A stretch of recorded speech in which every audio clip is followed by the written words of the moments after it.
it again and again. The Creo cares. The Surge is an action RPG, we say a hardcore action RPG set in the near future, and it's really all about one-on-one combat and cutting off body parts, using them to craft something for yourself. So you're playing in this game as Warren. He's a new employee at this company called Creo. It's like a big mega corporation. They're trying to solve a lot of the problems in the world. Creo really has the task to repair environmental damage by shooting rockets with payloads in the atmosphere that are supposed to heal Earth's atmosphere. And Warren has just gotten a job here. So he's showing up for work for his first day. Things are a little mysterious, a little strange, but it's okay. He really needs the work. He gets his industrial exoskeleton applied to him, but something goes really wrong.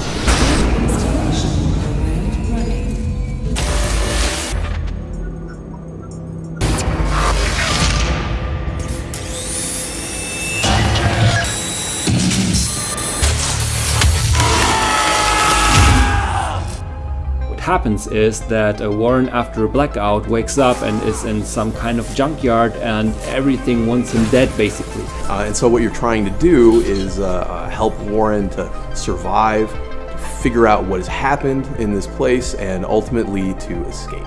To create a believable and credible world, we concentrated us on three major themes, and it was the industrial, the corporate, and the futuristic theme. We combined that together to create very exciting and interesting places, which are always credible and helps us to deliver our story with a lot of questions about tomorrow, and to have very interesting places for the player to explore. What I personally like very much about the combat is the variety that you have. So there's a lot of choice in terms of how you want to play the game. If you really want to play bulky and slow, you can do that. If you want to be very, very fast, then there's also stuff for you in there. You can do it in a defensive way, you can block, you can dodge, you can duck, you can jump. There's a lot of stuff you can do. So when it came to the technical implementation of the combat system, we rely on physics-based hitboxes that are positioned specifically according to the input that the player gives.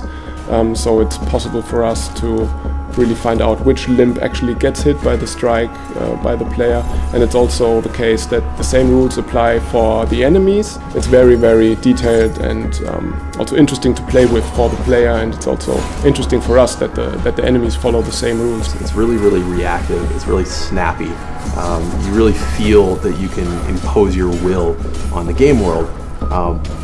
But that's only half of the equation. You know, the other half is that the game world has to push back. It has to give you a lot of challenges for you to overcome. The enemies have to be difficult. You have to learn what they do in order to overcome them. But then that makes the victory feel so much better in the end. It's all about horizontal and vertical strikes, and this plays very well into our combo system, our deep combo system, which is that even within the same weapon type, we have very many different movesets, combos. So it has so many different layers to it.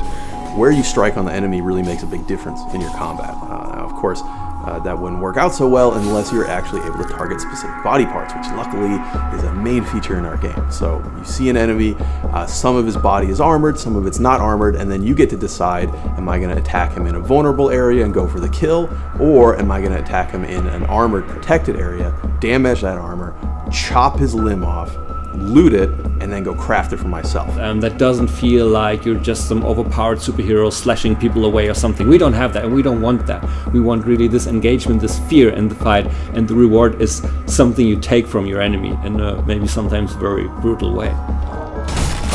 We thought about how can we incorporate, for example, his exo rig in the best possible way. We wanted to make it look really heavy, but at the same time he needed to have this incredible speed, and he had this enormous power to him now.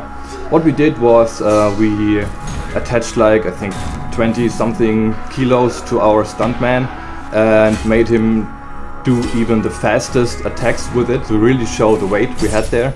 When it came to the finishing moves, of course we wanted them to be as cool as possible, but on the other hand, we didn't want them to be that, let's say, fancy. We didn't want to have ballet-like or dancing moves in there, but we just wanted to show the brute force of our hero guy.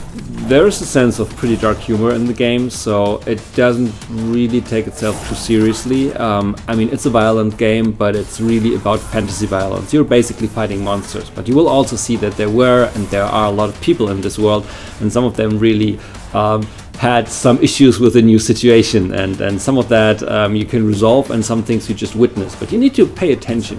We really try to have different layers of story. Some of them are really important for you and some aren't, and some just lead you in the wrong direction. But again, it's about exploring, it's about you finding out what it is about. So you really take a look at things, you explore things, and bit by bit the story comes in if you like to experience it that way.